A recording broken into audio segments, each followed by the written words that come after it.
persil. Donc là, j'ai mis un peu d'huile à chauffer.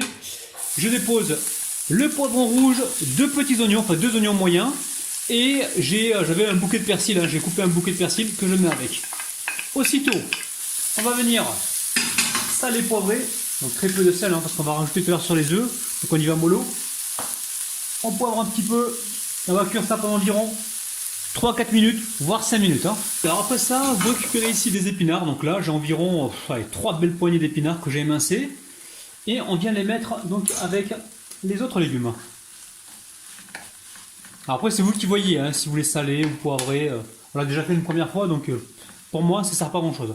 Donc là, je vais laisser les épinards tomber et ensuite, on passera donc à la suite de la recette, les amis. Alors, comme d'habitude, on va utiliser mes 2 compagnons de toujours, donc la moutarde et l'harissa. L'harissa, les amis, petit clin d'œil à la Tunisie qui consomme beaucoup d'harissa. Donc là, on va en mettre, hop là, une cuillère, une bonne cuillère à café. Après, si vous aimez ça, faites-vous plaisir, les amis.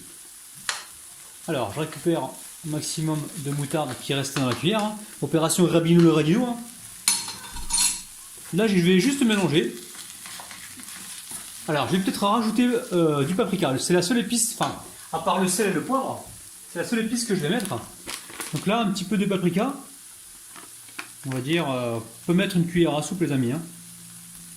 C'est tout. Hop là.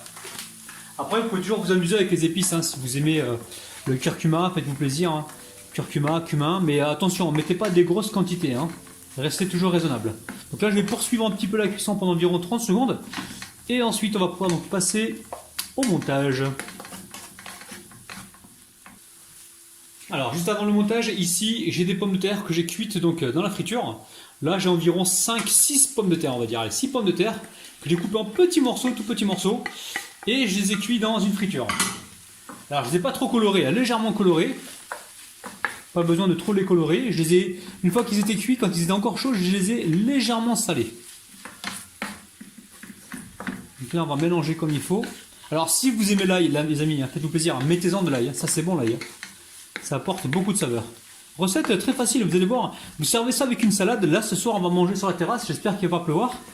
Et on va manger ça avec une salade. C'est génial, quoi. C'est super facile à faire. C'est délicieux, c'est gourmand. Et on se régale, les amis. Et en plus, ça coûte pas cher. Opération, encore une fois, Rabinou le Radinou. Allez, je vais débarrasser ça sur mon assiette. Pas besoin de la laver. Et là, on va vraiment passer à la suite. Alors, ici, dans le saladier, j'ai 10 œufs. Donc là, j'en ai des petits et des gros.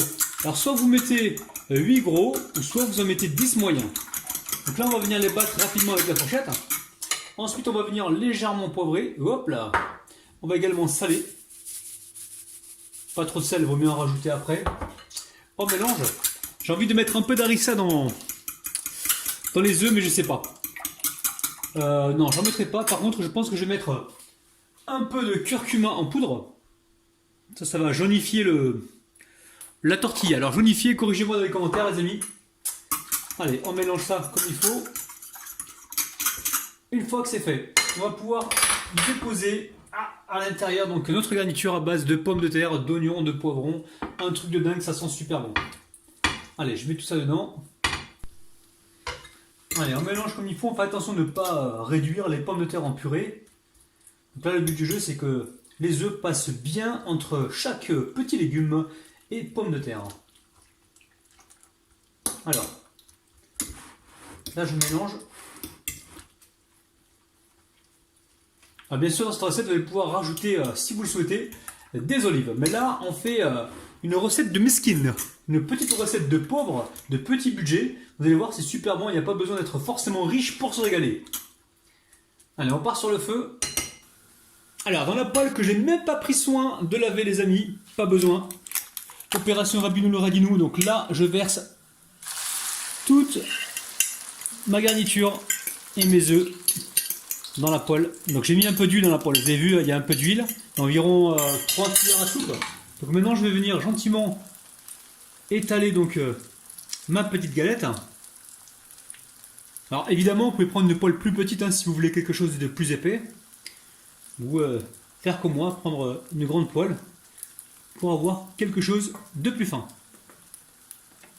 Alors là, j'ai baissé la température, je suis sur un petit feu moyen. Ici, j'ai du kiri, donc vache kiri ou kiri, vous prenez ce que vous avez, fromage à tartiner. On en met un petit peu, ça apporte de la gourmandise, de la saveur, vous allez voir. Recette de ouf. Et en plus, c'est des produits que vous avez tous dans vos frigos, ça. Hein, et dans vos placards. Hein. Pommes de terre, vous en avez. Des oignons, vous en avez. Des poivrons, pareil. Le fromage, vous devez avoir plusieurs sortes dans le frigo. Vous pouvez faire avec ce que vous avez. Si vous avez du camembert et pas de kiri, vous prenez du camembert. Il n'y a pas de problème, les amis. Hein. Recettes de Rabinou, elles sont toujours modulables. À souhait, les amis. Alors, je vais venir ici enfoncer mes bouts de fromage. Je vais faire même mieux que ça. Hein. Je vais les tremper carrément. Comme ça, quand je vais les retourner tout à l'heure, ils ne vont pas brûler. Là, il faut absolument qu'ils s'imprègnent dedans. Donc ça, les amis, faites-le au départ. Hein. Quand vous mettez dans le pot de fromage, arrosez-le aussitôt avec ce qui peut rester comme jus, en fait. Comme ça, quand vous allez le retourner, il ne va pas brûler. Normalement, on est sur un feu doux, donc il n'y a pas trop de risque. Donc là, on bouge l'omelette, je vais dire la galette comme ça, et on voit hein, si ça se décroche bien, c'est que c'est bon signe. Donc là, pour l'instant, on est sur un petit feu moyen, on va rester comme ça, encore quelques minutes, et on va juger donc si le dessous est cuit. On le juge en fait en voyant ici sur les côtés. Dès que ça commence à prendre un petit peu, c'est qu'en dessous, c'est en train de cuire. Et on le voit aussi, hein, ça commence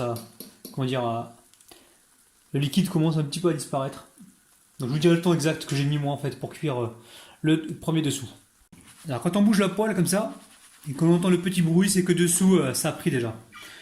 Donc là, ce que je vais faire, je récupère une assiette et je verse gentiment ma galette dessus. Vous avez vu les amis? Elle est directement sur comment on appelle ça, sur l'assiette. Donc maintenant je vais juste poser donc la poêle dessus et d'un geste rapide, je vais retourner la poêle. Donc là vous voyez, hop là je mets la poêle dessus. Bismillah, hop là. Alors maintenant, avec souplesse et délicatesse, je vais retirer l'assiette. Attention, rapide de ne pas te brûler. Même si je brûle, c'est pas grave, hein, c'est pour la bonne cause. Hein. La bonne cause, c'est vous les amis. Hein. Regardez-moi ça, c'est un truc de dingue. Donc là, on va baisser le feu et laisser cuire gentiment pendant, on va dire, environ 2 minutes. Alors pour moi, c'est bon, j'éteins le feu, c'est cuit.